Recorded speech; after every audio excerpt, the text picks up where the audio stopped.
মোতালেব ভাই, আমার ছেলেটা আর নেই, আমাদের ছেড়ে চলে গেছে। ডেনমার্কের ভয়াবহ এই বিস্ফোরণে আমার ছেলে মারা গেছে। শব্দগুলো যেন সরাসরি মেহরিনের বুকের ভিতর গিয়ে আঘাত করলো। তার শরীর কেঁপে উঠল। শিরদাঁড়া দিয়ে ঠান্ডা একটা স্রোত নেমে গেল। চোখের সামনে সব ঝাপসায় আসছে। কে, কার কথা বলছেন তিনি? ওনার ছেলে মানে এজওয়ান? মেহরিনের নিঃশ্বাস আটকে গেল। বাশার সুলতান আবার বলে উঠল, মেহেরিন আর ভাবির কানে যেন এই কথাটা না যায়, ওরা সামলাতে পারবে না। রুমুকে হারানোর 1 মাসও হয়নি আমাদের, তার মধ্যে আমাদের সোলেমানটাও এভাবে আমাদের ছেড়ে চলে গেল। আমাদের বাড়ির ওপর কার নজর পড়লো? ও খোদা, এই শোক আমরা কিভাবে সামলাবো? সোলেমান নামটা কানে যেতে এই সময় থেমে গেল। মেহরিনের মস্তিষ্ক যেন এক মুহূর্তে কাজ করা বন্ধ করে দিল। কি বলল চাচা এটা? না, না, এটা সত্যি না। তার আঙ্গুল থেকে ফোনটা সরে গিয়ে মেঝেতে পড়ে গেল শব্দ করে। ধীরে ধীরে চোখ উঠল টিভির দিকে। স্ক্রিনে ভেসে উঠছে খবর। ডেনমার্কের একটা কারখানায় ভয়াবহ বিস্ফোরণ, নিহত 14 জন। শব্দগুলো আর পরিষ্কার শোনা যাচ্ছিল না। মেহরিনের কানে শুধু একটাই নাম বাজছে, সোলেমান। উনি কথা দিয়েছিলেন উনি ফিরবেন, এটা হবার কথা নয়। হঠাৎ বুকের মাঝখানে প্রচণ্ড একটা চাপ অনুভব করলো সে, যেন কেউ ভেতর থেকে হৃৎপিণ্ডটাকে মুঠো করে চেপে ধরেছে। শ্বাস নিতে কষ্ট হচ্ছে, বুক জ্বালা করছে, বাম হাতটা অবশ হয়ে আসছে। চোখ দিয়ে পানি গড়িয়ে পড়লো, ঠোঁট কাঁপছে অবিরত। কিন্তু সে চিৎকার করে কাঁদতেও পারছে না ঠিক মতো। একটা ভাঙা অসহায় ডাক বের হলো তার ঠোঁট থেকে। সুলতান সাহেব। তারপরে একটা তীব্র চিৎকার, পুরো শরীরটা কেঁপে উঠে মেঝেতে লুটিয়ে পড়ল সে। ইয়াসিন বাতাসি তখন তর্কাতর্কি করছিল। মেহরিনের চিৎকার শুনে তারা রান্নাঘর থেকে বেরিয়ে আসলো। মোতালেব ভুঁইয়া, সানজিদা বেগমও বেরিয়ে আসলেন। সাথে সাথে রুম থেকে আফিয়া সুলতানও। সবার চোখ একসাথে গিয়ে আটকে গেল মেঝেতে পড়ে থাকা মেহরিনের দিকে। পা পিছলে পড়ে টরে গেল কিনা এই ভয়ে অবস্থা খারাপ। মোতালেব ভুঁইয়া পাগলের মতো দৌড়ে এসে মেয়ের মাথা কোলে তুলে নিলেন। কি হয়েছে মা? এই এই চোখ খোল। কাপা হাতে মেয়ের গালে চাপড় দিলেন, মাথায় হাত বুলালেন, কিন্তু কোনো সাড়া নেই। পাশেই পড়ে আছে বাটন ফোনটা, ভেঙে আলাদা হয়ে গেছে। সানজিদা বেগম হঠাৎ থমকে গেলেন। ধীরে ধীরে এগিয়ে এসে মেয়ের নাকের কাছে হাত রাখলেন, সাথে সাথে আটকে উঠলেন। ও মেহেরিনের বাপ, মেহেরিন নিঃশ্বাস ফেলছে না কেন? কি হলো কি আমার মেয়েটার? মোতালেব ভুইয়া নিজের হাতটা রাখলেন মেয়ের নাকের কাছে। খুবই ক্ষীণভাবে শ্বাস পড়ছে। পালস চেক করলো, সেটাও ধরা যাচ্ছে না। ঠোঁট নীলচে হয়ে আসছে, শরীরটাও ঠান্ডা হয়ে আসছে, আর ঘাম বেরোচ্ছে। মোতালেব ভুইয়ার বুকের ভেতরটা হু হু করে উঠল। ইয়াসিন, বাপ আমার, তোমার গাড়িটা বার করো তাড়াতাড়ি। ঘরের ভেতর মুহূর্তে হুড়োহুড়ি পড়ে গেল। ইয়াসিন দৌড়ে বাইরে চলে গেল। বাতাসি কাঁপা কাঁপা হাতে মেহরিনের পা মালিশ করতে লাগলো। আফিয়া সুলতান এক দৃষ্টিতে তাকিয়ে আছে, কিছুই যেন বুঝতে পারছে না, শুধু ঠোঁট কাঁপছে তার। মোতালেব ভুইয়া মেয়েকে কোলে তুলে নিলেন। মেহরিনের মাথাটা ঢলে পড়েছে তার কাঁধে, সম্পূর্ণ নিস্তেজ। মা, ও মা, চোখ খোলো আম্মা। মেয়েকে ডাকতে ডাকতে তার গলা ভেঙে যাচ্ছিল। গাড়িটা ছুটছে শহরের রাস্তায়। হর্ন, ব্রেক, মানুষের ভিড়, কিছুই যেন ঠিকমতো শুনতে পাচ্ছে না কেউ। পেছনে সিটে মেহরিন শুয়ে। সানজিদা বেগম তার মাথাটা কোলে নিয়ে বারবার ডাকছেন, মেহেরিন মা, একটু চোখ খোল, কথা বল। কিন্তু কোনো সাড়া নেই, শুধু ক্ষীণ ভাঙা শ্বাস। মাঝে মাঝে সেটাও থেমে যাচ্ছে। হাসপাতালের সামনে গাড়ি থামতেই সবাই প্রায় দৌড়ে ভেতরে ঢুকলো। ইয়াসিন ডক্টরকে ডেকে আনলো। স্ট্রেচারে করে দ্রুত মেহরিনকে নিয়ে যাওয়া হলো এমার্জেন্সিতে। মিনিটগুলো যেন ঘন্টা হয়ে যাচ্ছে। মোতালেব ভুইয়া দেয়ালের সাথে ঠেস দিয়ে দাঁড়িয়ে, দুই হাত কাঁপছে তার। বিপদ তার মেয়েটার পিছু ছাড়ে না। কিছুক্ষণ পর এমার্জেন্সির দরজা খুলে একজন ডক্টর বেরিয়ে এলেন। পেশেন্টের গার্ডিয়ান কে? মোতালেব ভুইয়া তড়িঘড়ি এগিয়ে এলেন। আমি আমি বাবা। ডাক্তার গম্ভীর মুখে বললেন, ওনার হার্ট অ্যাটাক হয়েছে, খুবই সিভিয়ার অ্যাটাক। আমরা প্রাথমিক ট্রিটমেন্ট শুরু করেছি, কিন্তু কন্ডিশন এখনও ক্রিটিক্যাল। কথাটা শুনে যেন মাটিটা সরে গেল মোতালেব ভুঁইয়ার পায়ের নিচ থেকে। Heart attack.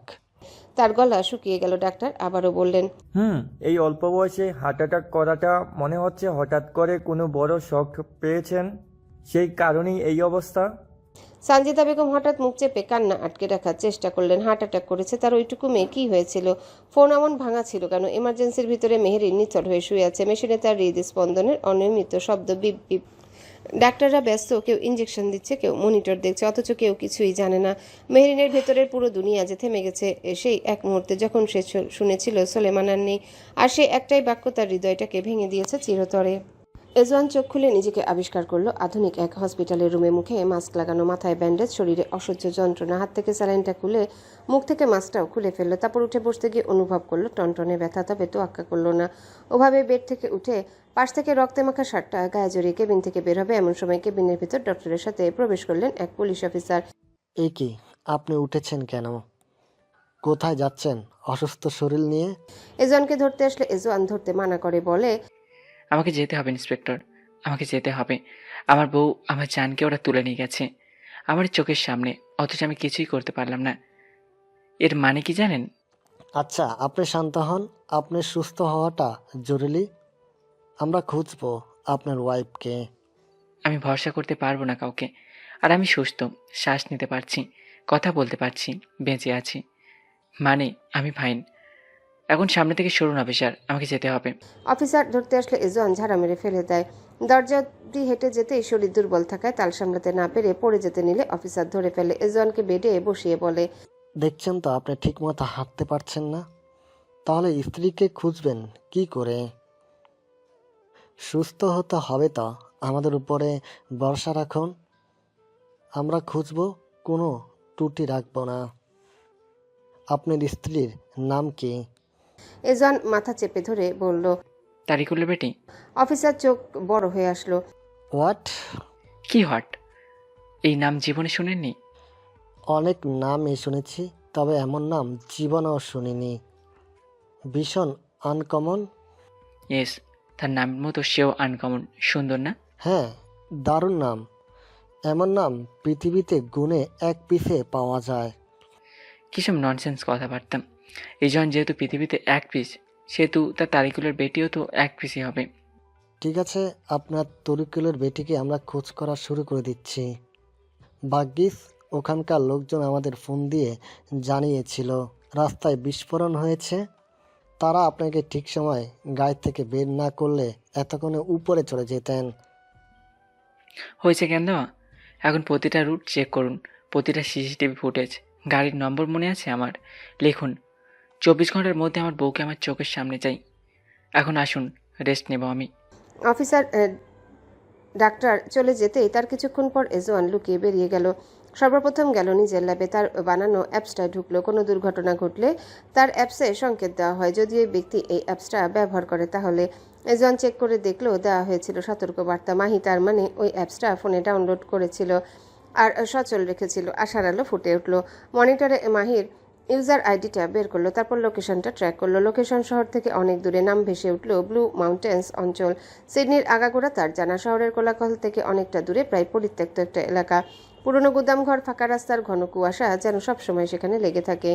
এজওয়ান গাড়িটা আনিয়েছে বাহাদুরকে দিয়ে। গাড়ির ভেতরে ডেস্কে তার ফোনটা ছিল। এজওয়ান অন করে দেখলো মাহি আর তার বাপের অনেকগুলো ফোন কল। একবার চোখ বুলিয়ে আর সময় নষ্ট করলো না, রাত নামতে শুরু করেছে। এজওয়ান দ্রুত গাড়ির ইঞ্জিন স্টার্ট দিতেই গর্জে উঠল গাড়ি। শহরের আলো পেছনে ফেলে সে এগিয়ে যেতে লাগলো অন্ধকারের দিকে। শহরের ব্যস্ত রাস্তা ধীরে ধীরে ফাঁকা হতে লাগলো। উঁচু বিল্ডিংয়ের জায়গায় নিল লম্বা গাছ, নির্জন রাস্তা, ঠান্ডা বাতাস। গাড়ির হেডলাইট বৃষ্টির ফোঁটা ফোঁটা জল কেটে সামনে এগোচ্ছে। লোকেশন যতই কাছে আসছে এজওয়ানের বুকে ধুকপুকানি ততই বাড়ছে। অবশেষে গাড়িটি এসে থামলো সামনে একটা পরিত্যক্ত জায়গা, ভাঙাচোরা একটা গুদাম ঘর, চারিপাশে আগাছা আর শুকনো ঘাসে ভর্তি। এজওয়ান বৃষ্টি মাথায় করে ধীরে ধীরে গাড়ি থেকে নামলো। চারিদিকে তাকালো, কেউ নেই, কোনো শব্দ নেই, শুধু দূরে কোথাও বাতাস আর বৃষ্টির শব্দ। সে ধীরে ধীরে এগিয়ে গেল গুদাম ঘরের দিকে। দরজাটা আধা খোলা, হালকা ঠেলতেই কড়কড় শব্দ করে খুলে গেল। ভেতরে অন্ধকার, ফাঁকা, একদম শুনশান। ফ্লোরে ধুলো জমে আছে, কোথাও কোথাও পুরনো দাগ, কিন্তু মানুষ থাকার কোনো চিহ্ন নেই। এজওয়ানের বুকটা হঠাৎ করে ভারী হয়ে উঠল। আমি দেরি করে ফেলিনি তো? সিডনি থেকে দূরে আরেক শহর, এক পরিত্যক্ত বাড়িতে হাত পা বেঁধে রাখা হয়েছে মাহিকে। পুরো কক্ষ জুড়ে অন্ধকার, কোথাও কোনো আলো নেই। মাহির গলা শুকিয়ে কাঠ হয়ে গেছে, তেষ্টায় বুক জ্বলছে। জল জল করে চেঁচিয়ে উঠল। একজন লোক জলের বোতল নিয়ে আসলো, মুখের উপর ধরলো, মুখ খুলে। মাহি জল খেলো। খাওয়া শেষ হতেই মাহি বলল, আপনারা কারা? কেন ধরে নিয়ে এনেছেন? কি শত্রুতা আমার সাথে আপনাদের? আপনাকে মেরে ফেলার জন্য আদেশ দেয়া হয়েছে। চমকে উঠল মাহি। অজানা কারণে বুকের ভেতরটা ধুক করে উঠল। মেরে ফেলার আদেশ দিয়েছে মানে? তার পরিচয় কি? তার শত্রুপক্ষের কেউ জেনে গেছে যে মাহি একজন? না না না, সেটা কি করে হতে পারে? তার বিষয়ে জানার কথা না কারো। তাহলে তাহলে এরা কেন মারতে চাইছে? কি আদেশ দিয়েছে আপনাদের? নাম জানি না। শেষ কোনো ইচ্ছে আছে তোর? পূরণ করবি বললি? অবশ্যই। ওয়াশরুমে যাব আমি। দুজন মাহিকে ধরে উঠালো। পায়ের বাঁধন খুলে নিয়ে ওয়াশরুমের দরজার সামনে গিয়ে দাঁড়ালো। মাহি হাত দেখিয়ে বলল, হাত না খুললে কিভাবে হবে? লোক দুটো একে অপরের দিকে তাকালো। হাত খুলে তো এই মেয়ে পালানোর চেষ্টা করবে। হাত খোলা যাবে না। তাহলে এখানে নিয়ে আসার কি মানে? আমি কি ছেলে মানুষ যে দাঁড়িয়ে দাঁড়িয়ে সেরে ফেললাম? জন বিরক্ত হয়ে বলল, আরে দে খুলে, খুলে দিলে কি পালাতে পারবে নাকি? পাহারাদার আছে পুরো বাড়ির চারপাশে। লোকটা শেষ পর্যন্ত বিরক্ত মুখে মাহির হাতের বাঁধন খুলে দিল। দ্রুত কর, বেশি সময় নাই। মাহি মাথা নিচু করে ভেতরে ঢুকলো ওয়াশরুমে। দরজাটা বন্ধ হলো একটা কট করে শব্দে। বাইরে দুজনের একজন দরজার পাশে দাঁড়িয়ে রইল, আরেকজন একটু দূরে টর্চ হাতে ঘোরাঘুরি করছে। ওয়াশরুম ছোট, ভাঙাচোরা টাইলস, আয়নাটা ফাটা, কিন্তু মাহির চোখ এখন আর দুর্বল না। ওর মাথা কাজ করছে খুব দ্রুত। নিঃশ্বাস ধীরে টেনে নিল, এটাই সুযোগ। হঠাৎ সে পানির ট্যাপ ছেড়ে দিল। জোরে পানির শব্দ পুরো ঘরটা ভরিয়ে তুলল। বাইরে দাঁড়ানো লোকটা বিরক্ত হয়ে বলল, এই তোর হলো? কোনো উত্তর নেই। আরো পানি চলতে থাকলো। লোকটা ধীরে ধীরে দরজার কাছে এলো, দরজায় ধাক্কা দিল। এই দরজা খোল। ঠিক সেই মুহূর্তে মাহি দরজার পাশে লুকিয়ে থাকা ছোট ধাতব পাইপটা হাতে নিল। ভাঙা ওয়াশরুমের নিচে থেকে আগেই চোখে পড়েছিল তার। দরজাটা খুলতেই লোকটা ভেতরে মাথা ঢুকালো। 1 সেকেন্ড দেরি না করে মাহি পাইপটা দিয়ে তার মাথায় জোরে আঘাত করলো। শব্দ করে লোকটার হাত থেকে টর্চ পড়ে গেল। আলো ঘুরে পুরো ঘর অন্ধকার আলোর মধ্যে কাঁপতে লাগলো। দ্বিতীয় লোকটার শব্দ শুনে ছুটে এলো। সে কি হলো? ভেতরে ঢুকতেই দরজার পেছনে দাঁড়িয়ে থাকা মাহি তাকে পা দিয়ে ধাক্কা দিল। লোকটা ভারসাম্য হারিয়ে ভেতরে ঢুকে পড়ল। এবার শুরু হলো ধস্তাধস্তি। মাহি ছোট, কিন্তু তার শরীরের ভেতর অ্যাড্রেনালিন আগুনের মতো কাজ করছে। সে এক লোকের হাত থেকে বন্দুকটা সরানোর চেষ্টা করলো, কনুই দিয়ে আঘাত করলো বুকের দিকে। লোকটা একটু পিছিয়ে গেল। অন্যজন উঠে আসার চেষ্টা করতে মাহি টেবিলের পাশে রাখা ধাতব ফ্লাশ ট্যাঙ্কে ঢাকনা তুলে তার কাঁধে আঘাত করলো। দুজনে কয়েক সেকেন্ডের জন্য এলোমেলো হয়ে গেল। এই সুযোগটাই সে চেয়েছিল। মাহি দ্রুত তাদের একজনকে দেয়ালে ঠেসে ধরল, তারপর গলা বরাবর একটা শক্ত চাপ দিয়ে অচেতন করে ফেললো।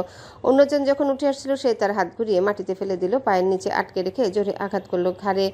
ঠিক সেই সময় তার প্যান্টের পকেট থেকে এজওয়ানের মায়ের ছবিটা বের হয়ে ছিটকে উড়ে গেল কিছুটা দূরে, যেখানে মাহির নজর একবারও যায়নি। দুজনে ধীরে ধীরে নিস্তেজ হয়ে গেল। শ্বাস ভারী হয়ে আসছে মাহির, কিন্তু থামলো না। এখন সময় নেই। সে দ্রুত একজনের জ্যাকেট খুলে নিল, কালো জ্যাকেট, ভেতরে হেডসেট, তারপর টুপি আর গ্লাভসও নিল। দ্বিতীয় জনের প্যান্টার বুটও বদলে নিল, যাতে বাইরে গেলে সন্দেহ না হয়।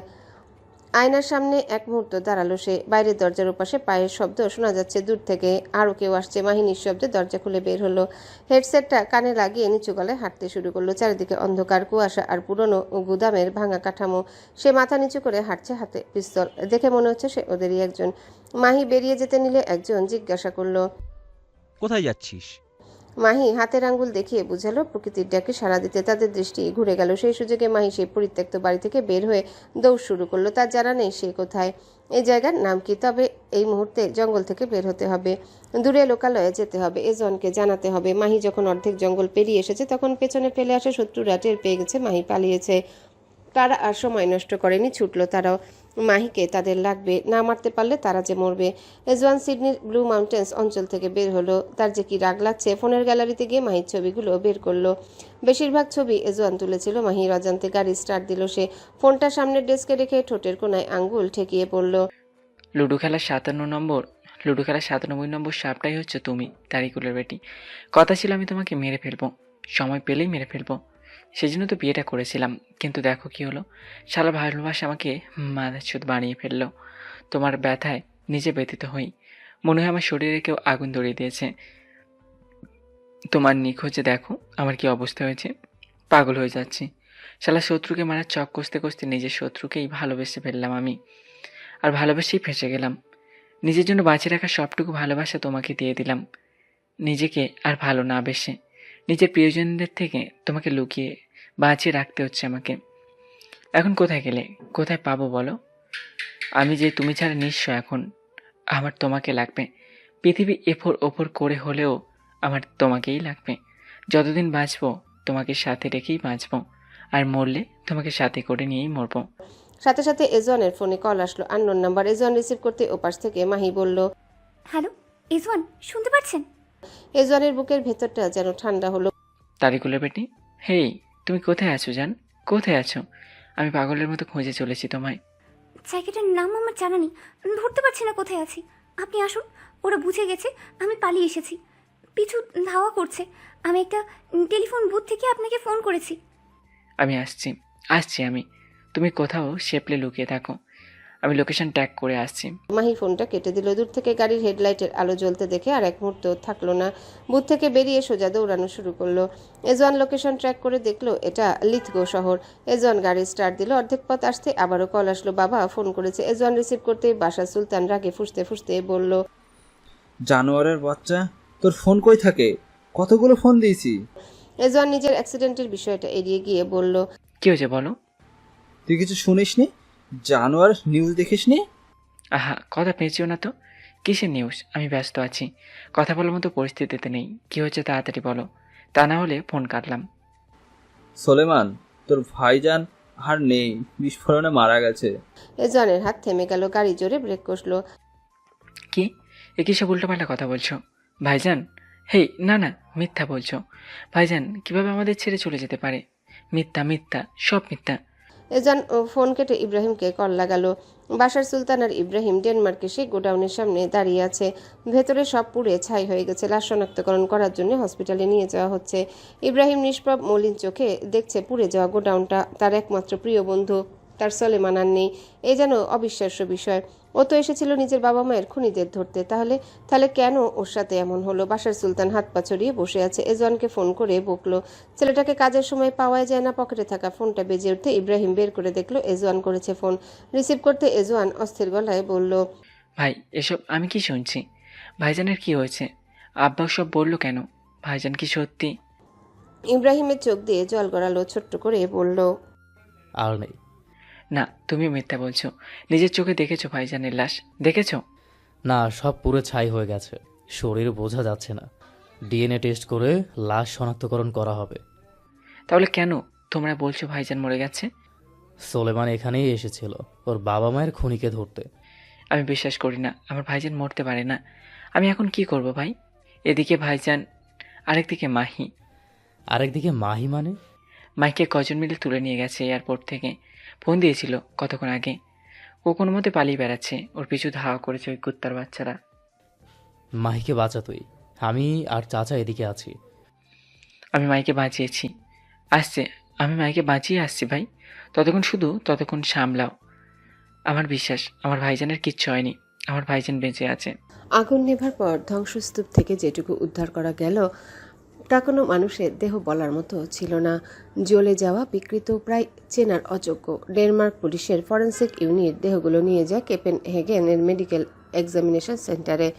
সেখান থেকে শুরু হয় শনাক্তকরণের কঠিন কাজ। প্রথমে ফিঙ্গারপ্রিন্ট অসম্ভব, চামড়া পুড়ে গেছে, মুখ নেই। ডেন্টাল রেকর্ড আংশিক মেলে, কিন্তু নিশ্চিত হওয়ার মতো না। শেষ ভরসা ডিএনএ। ইব্রাহিমকে টাকা হয়, সোলেমানের ব্যবহৃত ব্রাশ দেওয়া হয়। রিপোর্ট আসতে সময় লাগে, আর সেই সময়টুকু ইব্রাহিমের জীবনের সবচেয়ে দীর্ঘ অপেক্ষা। ঘন্টার পর ঘন্টা, তারপর রিপোর্ট আসে। ম্যাচ 100% নিশ্চিতভাবে ম্যাচ করেছে ডিএনএ একটা লাশের সাথে। বৈজ্ঞানিক ভাষায় প্রমাণিত এখন ওটাই সোলেমান। ইব্রাহিমের ভেতরটা যেন ভেঙে পড়ে। তার বুক থেকে শব্দ বের হয় না, শুধু নিঃশ্বাস ভারী হয়ে ওঠে। সে দেয়ালে পিঠ ঠেকিয়ে বসে পড়ে, বিড়বিড় করে ঠোঁটের কোণে আওড়ায়, শেষ পর্যন্ত তোকে খুঁজেই পেলাম। কিন্তু তোকে এভাবে পাওয়ার জন্য কি খুঁজছিলাম আমি? ভাই আমার, তুই তো বলেছিলি ফিরবি, কিন্তু এ তোর কেমন ফেরা ভাই? ইব্রাহিম দেয়ালে হাত মারে। তার চোখ দিয়ে পানি গড়িয়ে পড়ে অবিরাম। তার কণ্ঠ ভেঙে আসে। বাশার সুলতানকে যখন দেহটা দেখানো হয় তিনি প্রথমে এগোতেই পারেন না, তার পা কাঁপে। জীবনে অসংখ্য মৃত্যু দেখেছেন তিনি, কিন্তু এই মৃত্যু, তার ছেলে সমতুল্য ভাইয়ের ছেলে, তার মৃত্যু কিভাবে সামলাবে? নিজের ছেলের থেকেও বেশি সময় সে থেকেছে সোলেমানের সাথে। ছেলের মতো মানুষ করেছে। সেই ছেলেটার মৃতদেহ তার সামনে রাখা স্টিলের ট্রের উপর সাদা কাপড় ঢাকা দেহ। ডাক্তার কাপড়টা সামান্য সরায়, কালো পুড়ে যাওয়া বিকৃত। বাশার সুলতান হঠাৎ পিছিয়ে যান। না, এটা আমার ছেলে না। কিন্তু পরের মুহূর্তে তিনি হাঁটু ভেঙে বসে পড়েন। দুই হাত বাড়িয়ে দেন, কাপা আঙ্গুল দিয়ে ছুতে চান সেই পোড়া দেহ। সোলেমান, বাপ আমার, তোকে আমি এভাবে হারালাম। ভাইজান, ভাবির কাছে কি জবাব দিব আমি? লাশ শনাক্তকরণ করার পর বাংলাদেশে সোলেমানের দেহটা নিয়ে যাওয়ার কথা উঠে। অনেক প্রসেসিংয়ের বিষয় উঠে, সম্ভাবনা খুবই কম। দেহের অবস্থা এতটাই খারাপ যে এম্বালমিং সম্ভব হয়নি। কর্তৃপক্ষ নিরাপত্তা ও স্বাস্থ্য ঝুঁকি দেখিয়ে দেশে পাঠানোতে নিরুৎসাহিত করেছে। ইব্রাহিম তোয়াক্কা করল না দেশের আইনকে। তারা তাদের প্রাইভেট জেটে করে নিয়ে যাবে। কে আটকাবে তাদের? মেহেরিন, আফিয়া সুলতান, এজওয়ান, আমিরুল, আনোয়ার সুলতান দেখবে না তাদের সোলেমানকে? ইব্রাহিম যায় কর্তৃপক্ষের সাথে কথা বলতে বলতে আকস্মিক তার মোবাইলটা কেঁপে ওঠে। অচেনা নাম্বার রিসিভ করে কানে নিতে পুরো শরীর জমে ঠান্ডা হয়ে যায়। কাঁপা কাঁপা গলায় শুধু জিজ্ঞাসা করে, কোথায়? তারপর ইব্রাহিম চলে যায়। বাংলাদেশে খবর পাঠানো হয়ে গেছে সোলেমান আর পৃথিবীতে নেই। ডিএনএ ম্যাচ করেছে, তারা লাশ বাংলাদেশে নিয়ে আসছে। সবাই এই নিউজটা শুনে থ হয়ে যায়। আফিয়া সুলতান হাসপাতালে ব্রেন স্ট্রোক করে। একদিকে মেহেরিন, আরেকদিকে আফিয়া সুলতান, অন্যদিকে সোলেমানের মৃত্যুর খবর, আরেকদিকে মাহি। যদিও মাহির বিষয়টা এজওয়ান, ইব্রাহিম ছাড়া কেউ জানে না। একটা মানুষের পক্ষে কত দিকে ছোটা যায়। কেউ আফিয়া সুলতানকে নিয়ে দৌড়াদৌড়ি করলো, কেউ মেরিনের কাছে থাকলো। ইতি বেগমের থেকে ইমন সোলেমানের মৃত্যুর খবর শুনেছেন, সাথে সাথে সে থমকে যায়। কেমন অবিশ্বাস্য ঠাকে, মুখ থেকে ইন্নালিল্লাহ বেরিয়ে আসে। মেহরিনের কি অবস্থা জিজ্ঞাসা করলে জানায় মেয়েটা হার্ট অ্যাটাক করে হাসপাতালে ভর্তি। ইমনের বুক অসাড় হয়ে আসে কথাটা শুনে। মেয়েটা অন্তঃসত্ত্বা, তার উপর স্বামীর এমন খবর শুনে হসপিটালে ভর্তি, অথচ যে এই স্বামীর জন্য তার এত ভালোবাসা, সেই স্বামী যে জঘন্য একটা মানুষ। ইমনের স্মৃতিপটে হয়তো শয়তানের আবির্ভাব হলো। কেমন যেন মনে হলো এই বুঝি খোদা মেহরিনকে পাওয়ার একটা সুযোগ দিলেন। পরক্ষণে নিজের ভাবনাকে নিজে এসে ধিক্কার জানালো। কারো মৃত্যুর খবর শুনে এটা কি করে ভাবলো ইমন আজ কালের ভেতরে মহাদেবপুর আসবে জানালো। বাশা সুলতান দেহ দেশে নিয়ে যাওয়ার জন্য সবকিছু ঠিক করলে ইব্রাহিমের ফোন আসে। বাশা সুলতান রিসিভ করে জিজ্ঞাসা করে, কোথায় তুই? আমার ওপর সবটা একা ফেলে কোথায় চলে গেলি? চাচা, সোলেমানের দেহটা দেশে নিয়ে যাওয়ার দরকার নেই। বাশা সুলতান চমকালো। এই ছেলেটাই তো এতক্ষণ লাশ নিয়ে যাবে বলে চেঁচামেচি করলো, এখন কি হলো আবার? কেন? চাচি, মেহরিন অ্যাটাক করে হসপিটালে ভর্তি হয়েছে সোলেমানের মৃত্যুর খবর শুনে। এখন এই পুড়ে যাওয়া দেহ নিয়ে গেলে ওদের কি বাঁচানো সম্ভব হবে বলেন? দাফনের কাজ এখানেই সমাপ্ত করুন। ভাইজান, ভাবি, মেহেরিন সোলেমানকে দেখবেন না তাহলে শেষবার? দেখার জন্য কিছু আছে চাচা সোলেমানের সাথে? নেই তো। একটা পুড়ে যাওয়ার হাড়গোড় দেখা কতটা কষ্টের জানেন? মেহেরিন চাচি সামলাতে পারবে না নিজেদের। কিন্তু এটাই ভালো হবে চাচা। ঠিক আছে, তাহলে তাড়াতাড়ি আয়। জানাজা আর দাফনের ব্যবস্থা করতে হবে এখানে। আপনি করুন, আমি একটু পুলিশ স্টেশনে আছি, জানাজার আগেই ফিরবো। বাশা সুলতান তাদের লোক দিয়ে কেপেনহেগেনের এক মুসলিম কমিউনিটি সেন্টারে সোলেমানের জানাজার আয়োজন করা হয়। এদিকে জানাজা হয়ে যায়, কিন্তু ইব্রাহিম আসে না। বাশা সুলতান অবাক হয়। জানাজা শেষে ইব্রাহিম আসে। বাশা সুলতান জিজ্ঞাসা করে, এত দেরি হলো কেন? স্টেশনে পুলিশদের সাথে কথা বলতে বলতে দেরি হয়ে গেল। সোলেমানের মৃত্যুর জন্য যারা দায়ী তাদের তো ধরতে হবে। জানাজা শেষে কেপেনহেগেনের মুসলিম কবরস্থানে সোলেমানের কবর দেওয়া হয়। কবর দেওয়া শেষে ইব্রাহিম বাশা সুলতানকে বলে, চাচা, আপনি এখন দেশে চলে যান, আমার ডেনমার্ক থাকা লাগবে। বাশার সুলতান ভ্রু কুঁচকে জিজ্ঞাসা করে, কি জন্য? সোলেমানের খনিদের ধরতে হবে। আমি কি ওদের ছেড়ে দিব? জঘন্যতম মৃত্যু উপহার দিব। আপনি দেশে ফিরে চাচা চাচি মেহরিনকে সামলান, আমি এদিকটা সামলাচ্ছি। বাশার সুলতান কিছুক্ষণ থম মেরে এর থেকে পরে রাজি হলো। বাশার সুলতান চলে গেল। ইব্রাহিম আকাশের দিকে তাকিয়ে প্রশান্তির সহিত হেসে বলে, থ্যাংক ইউ সো মাচ আপনাকে সৃষ্টিকর্তা, থ্যাংক ইউ সো মাচ। হাসপাতালের কেবিনটা নিস্তব্ধ, শুধু মনিটরের বিপ বিপ শব্দটা মাঝে মধ্যে নীরবতাটাকে কেটে দিচ্ছে। সাদা বিছানায় নিথর হয়ে শুয়ে আছে মেহেরিন। মুখটা ফ্যাকাশে, ঠোঁট শুকনো, চোখ দুটো শক্ত করে বন্ধ। 3 দিন, পুরো 3টে দিন সে এইভাবে অচেতন ছিল। নিঃশ্বাস চলছে ঠিকই, কিন্তু দেখে মনে হচ্ছিল যেন কোনো মৃত মানুষ শুয়ে আছে। 4র্থ দিনের ভোরে জানালার ফাঁক দিয়ে আসা হালকা রোদ এসে পড়ল তার মুখে। চোখের পাতায় কাঁপন ধরল, ধীরে ধীরে আঙ্গুল নড়ল। তারপর একসময় ভারী চোখ দুটো খুলে গেল। প্রথমে কিছুই বুঝতে পারছিল না মেহেরিন। ঝাপসা দৃষ্টি, মাথা ভারী। চারিপাশে ডাক্তার, নার্স, তার মা বাবা সবাই নিঃশ্বাস বন্ধ করে তাকিয়ে আছে। মেহেরিন, মা আমার, শুনতে পাচ্ছ বাবার কথা? কাপা গলায় ডেকে উঠল মেহেরিনকে মোতালেব ভুইয়া। মেহেরিনের চোখে হালকা পানি জমলো, ঠোঁট কাঁপলো, শব্দ বের হতে চাইছে কিন্তু আটকে যাচ্ছে। মাথাটা, বুকটা যন্ত্রণায় ছিঁড়ে যাচ্ছে। হঠাৎই যেন সব মনে পড়ে গেল। এক ঝটকা খেলো তার বুকের ভেতর। মেহেরিন হঠাৎ উঠে বসতে চাইল, কিন্তু শরীর সায় দিল না। অস্থির গলায় বলল, উনি কোথায়? আমার স্বামী? কেউ উত্তর দিল না। মুখ চেপে চোখে জল গড়াচ্ছে সবার। এই নীরবতাটাই যেন তার বুক চিরে দিল। আবু চুপ কেন তুমি? বলো না। উনি তো আসবে বলছিল, এই সপ্তাহে বলছিল না? মেহরিনের কণ্ঠ ভেঙে যাচ্ছে, নিঃশ্বাস দ্রুত হয়ে উঠছে। মোতালেব ভুইয়া মেয়েকে বুকে জড়িয়ে ধরে বলল, আম্মা, শান্ত হও তুমি। তোমার শরীর বালানা, ডাক্তার উত্তেজিত না হতে মানা করেছে। মেহেরিন শুনল না। তুমি আগে বলো আব্বু, চাচা যা বলছে সব মিথ্যা বলছে। ওনার কিছু হয়নি, উনি সুস্থ আছে। বলো আব্বু, বলো না। মোতালেব ভুইয়া চোখ গড়িয়ে জল গড়ালো। কি বলে সান্ত্বনা দিবে মেয়েকে? তারা নিজেরাও পেয়েছে এই খবরটা সেদিন। আফিয়া সুলতান ব্রেন স্ট্রোক করে হাসপাতালে ভর্তি। পরপর 2 ছেলে মেয়ের মৃত্যু কোন মাই বা সহ্য করতে পারবে? আমিরুল সুলতান আর আনোয়ার সুলতান সেখানে। বাশার সুলতান দেশে আসছেন, এখনো পৌঁছায়নি দেশে। আর ইব্রাহিম ডেনমার্কে। সোলেমানের লাশ শনাক্ত করা হয়েছে, শরীর পুড়ে ছাই হয়ে গেছে, বাংলাদেশে আনা সম্ভব নয়। এই লাশ দেখার মতো না, সেজন্য ডেনমার্কে দাফনের কাজ সম্পন্ন করা হয়েছে। তার মেয়েটার বয়সই বা কত? 19 বছর বয়স, বিয়ের এখনো 2 বছরও হয়নি। কদিন পর তার ঘর আলো করে সন্তান আসার কথা। কত সুখের সংসার ছিল তার মেয়েটার, অথচ এক নিমিষেই তা কি থেকে কি হয়ে গেল। স্বামীহারা হয়ে গেল তার মেয়েটা। সেই শোক সহ্য করতে না পেরে হার্ট অ্যাটাক করে 3 দিন হাসপাতালে ভর্তি ছিল। জীবন এতটা দুর্গম, তার মেয়ের সাথে এমনটা করতে পারলো। তার কলিজার টুকরাকে এখন সামলাবে কি করে সে? মোতালেব ভুইয়া মেয়ের মাথায় হাত বুলিয়ে বললেন, সত্য কঠিন হলেও মেনে নিতে হবে মা। সুলেমান বাবা আর পরের মুহূর্তে মেহেরিন চিৎকার করে কেঁদে উঠল। না, এটা মিথ্যা। মিথ্যা কথা বলছো তোমরা। উনি আমাকে ফেলে যেতে পারে না। উনি কথা দিয়েছিলেন, উনি আসবে, আমার কাছে আসবে উনি। মেহেরিন এবার 2 হাত পেটের উপর শক্ত করে চেপে ধরল। দেখো, তোমার আব্বু আসবে না। বলো, আসবে না। উনি তো আমাদের রেখে যেতে পারে না। তোমার আব্বু তো বলেছিল আমাদের কাছে ফিরে আসবে। বলনি? বলেনি? বলো, বলেছিল তো। তাহলে কেন তোমার বাবা আসছে না? কেন সবাই এসব উল্টাপাল্টা কথা বলছে? ওরা কি জানে না তোমার বাবা তোমাকে আর আমাকে ছেড়ে থাকতে পারে না? তুমি আসতে বলো না, বলো না তোমার বাবাকে। মায়ের কষ্ট হচ্ছে, তোমার কষ্ট হচ্ছে, আমাদের কষ্ট তোমার বাবা সহ্য করতে পারে না। মেহেরিনের কান্না থামছিল না, শ্বাস নিতে কষ্ট হচ্ছিল, বুকটা ধড়ফড় করছিল, চোখ দিয়ে টানা অশ্রু গড়িয়ে পড়ছে। আল্লাহ, আমায় এইভাবে ভেঙে দিও না আল্লাহ। ওনাকে ফিরিয়ে দাও আমার কাছে। আমার কাছে ফিরিয়ে দাও আল্লাহ। রহম করো একটু। আমার সন্তানের উপর একটু রহম করো। মেহেরিনের কণ্ঠে আর্তনাদ, বুক ফাটা হাহাকার। হাসপাতালের সেই কক্ষটা কান্নার শব্দে ভারী হয়ে উঠল। বাতাসেই কাঁদছে। 7.5 মাসের অন্তঃসত্ত্বা উর্মিও কাঁদছে। 3 দিন ধরে সেও হাসপাতালে। মেহেরিন একসময় ক্লান্ত হয়ে ধীরে ধীরে বিছানায় ঢলে পড়ল, তবুও তার ঠোঁট কাঁপছিল, বারবার বলছিল, আপনি বলেছিলেন আমায় একা রাখবেন না। তাহলে এখন কোথায় গেলেন আপনি? ফিরে আসুন না, ফিরে আসুন আপনি। আমি আপনার জন্য, আপনার অপেক্ষা মেনে নিব, আমি সব মেনে নিব। আর তারপরেও ফিরে আসুন আপনি দয়া করে।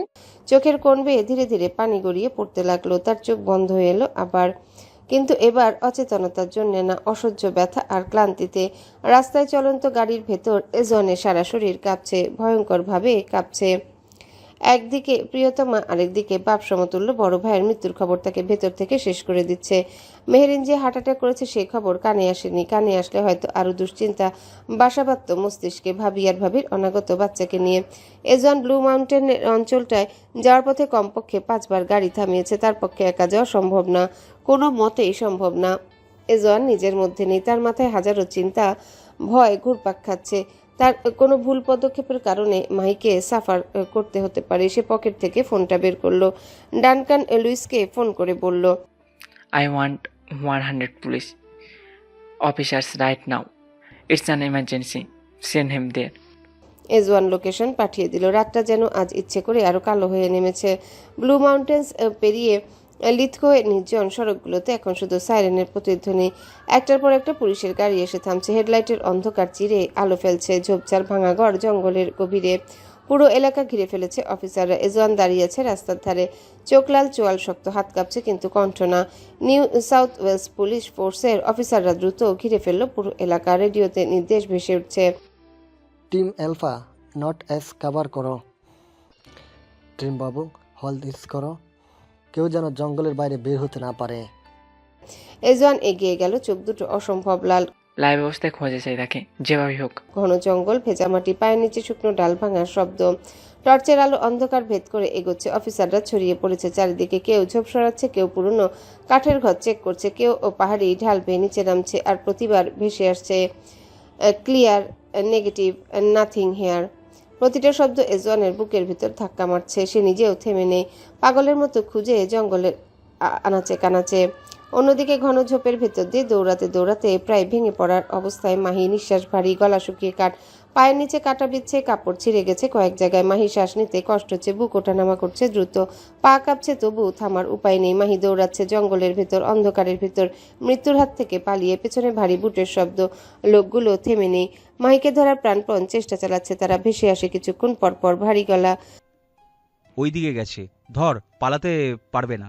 মাহির ঠোঁট ফেটে গেছে, হাতের কাটা জায়গা থেকে রক্ত জমে শক্ত হয়ে আছে। একবার অন্ধকারে পা হড়কে পড়ে গেল সে, মাটি ছুঁয়ে আবার উঠে দাঁড়ালো, দাঁত চেপে নিজেকে বলল, আর একটু মাহি, আর একটু। এজন এবার মাইক দিয়ে মাহিকে ডাকতে লাগলো। মাহি, তারিকুলের বেটি, তুমি যেখানে আছো আওয়াজ দাও। আমি এসে গেছি, ভয় পেও না, আমি আছি। তুমি জাস্ট একবার নিজের উপস্থিতির সিগন্যাল দাও। কণ্ঠটা পাহাড়ের ধাক্কা খেয়ে প্রতিধ্বনিত হয়ে ফিরে এলো। সেই মুহূর্তে মাহি থেমে গেল। 1 সেকেন্ডের জন্য চোখ বড় হয়ে গেল। এজওয়ানের গলা শুনলো মনে হলো না। মাহি একটু দাঁড়িয়ে ভালোভাবে শুনে দেখলো, হ্যাঁ, ওটা এজওয়ানির গলা। মাহির বুকের ভিতরটা কেঁপে উঠল, চোখে পানি চলে এলো অজান্তে। সে আর 1 সেকেন্ডও দেরি করলো না, ঝোপ সরিয়ে কাটা উপেক্ষা করে দৌড়াতে লাগলো সেই আওয়াজের দিকে। এজওয়ান সড়কের উপর উঠে এসে মাহিকে ডাকছে আর পাগলের মতো দৌড়াচ্ছে এদিক ওদিক। তাকে রাস্তার ধারে এসে হোঁচট খেতে খেতে বেরিয়ে এলো মাহি। অন্ধকার জঙ্গল পেরিয়ে সামনে দেখা গেল অসংখ্য লাইট, পুলিশের গাড়ি, আর তাদের মাঝখানে দাঁড়িয়ে থাকে একটা মানুষ, এজওয়ান। ইজওয়ান। ভাঙা গলা নিজে সর্বোচ্চটা চিৎকার দিয়ে উঠল মাহি। এজওয়ান সেই আওয়াজ শুনে সাথে সাথেই পেছনে ফিরে তাকালো। তার পৃথিবীর সমস্ত কিছু যেন থেমে গেল মাহি নামক রমণীটাকে দেখে। মুখে কিঞ্চিত স্বস্তির হাসি ফুটল, বুকে হাত চেপে হাঁটু গেড়ে ভেঙে বসলো সড়কের উপর এজওয়ান। ফাইনালি তার তরিকুলের বেটিকে সে পেল। এজওয়ান জোরে জোরে শ্বাস ফেলে উঠে মাহির দিকে এগুতে নিলে তার নজর যায় মাহির পেছনে। ঝোপের ভেতর থেকে বেরিয়ে আসছে কয়েকটা ছায়া, হাতে বন্দুক, ট্রিগারে আঙ্গুল, মাহির দিকে তাক করা বন্দুকের নল। এজওয়ানের চোখ হঠাৎ রক্তিম হয়ে উঠল, ভয়ে বুকের ভেতরটা হিম হয়ে গেল। সে পুরো শক্তি দিয়ে দৌড়ে ছুটে আসতে আসতে চিৎকার করে বলে উঠল, এই, no no no, don't shoot, don't shoot. আর খবরদার না, বন্দুক নামা, নামা বন্দুক, শোরের বাচ্চারা। একটা বুলেট বের হলে কসম তোদের নিঃশ্বাস থামিয়ে দেব।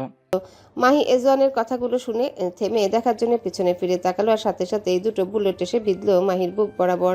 ঘটনাটা এত দ্রুত হলো যে মাহির সাথে সাথে কিছু বুঝলো না। তার শরীরে একটা ঝাঁকুনি খেলো, চোখ বিস্ফোরিত হয়ে গেল, বুকের মাঝখানে আগুনের মতো ব্যথা অনুভব হলো।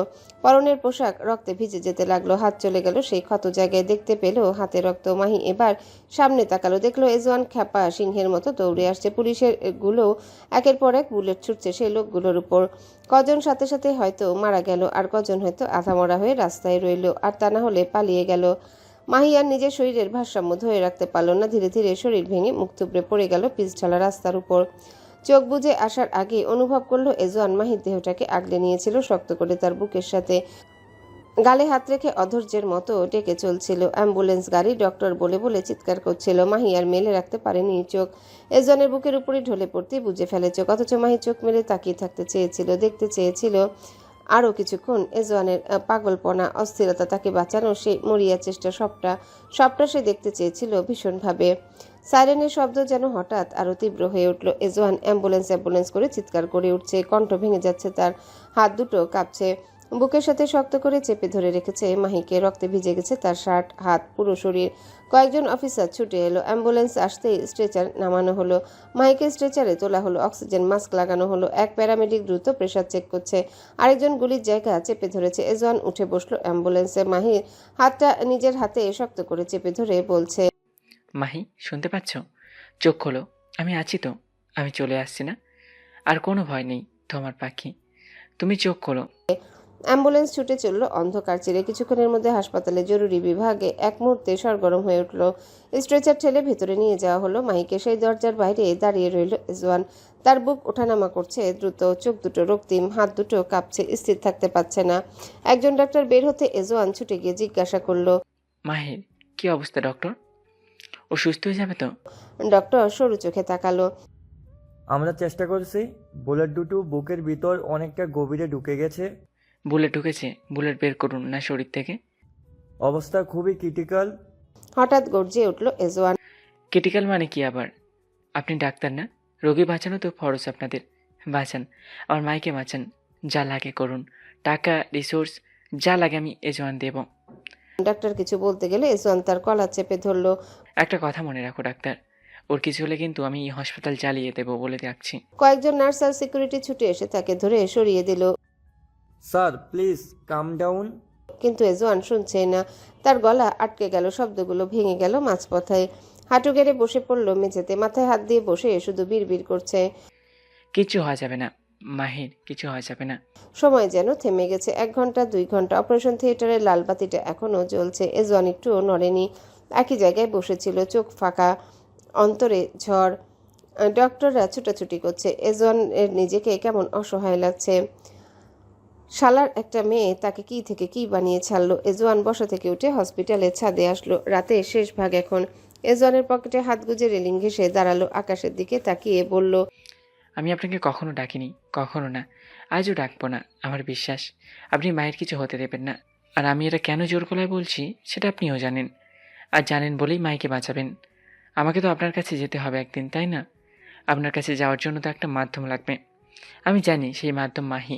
মাহিকে বাঁচান, আপনিই বাঁচাবেন। পুরো কায়নাত জানে এই চিরন্তন সত্য। সাথে সাথে পকেটে থাকা ফোনটা বেজে উঠল এজওয়ানের। রিসিভ করে কানে নিতেই ওপাশ থেকে কিছু বলা হলো। এই সিচুয়েশনে দাঁড়িয়ে থেকেও কিঞ্চিত হাসির রেশ দেখা গেল। ফোন কাটার আগে বলল, আমার বিশ্বাস কখনো অবিশ্বাসে রূপান্তর হয় না। বলেছিলাম না, মিলল তো।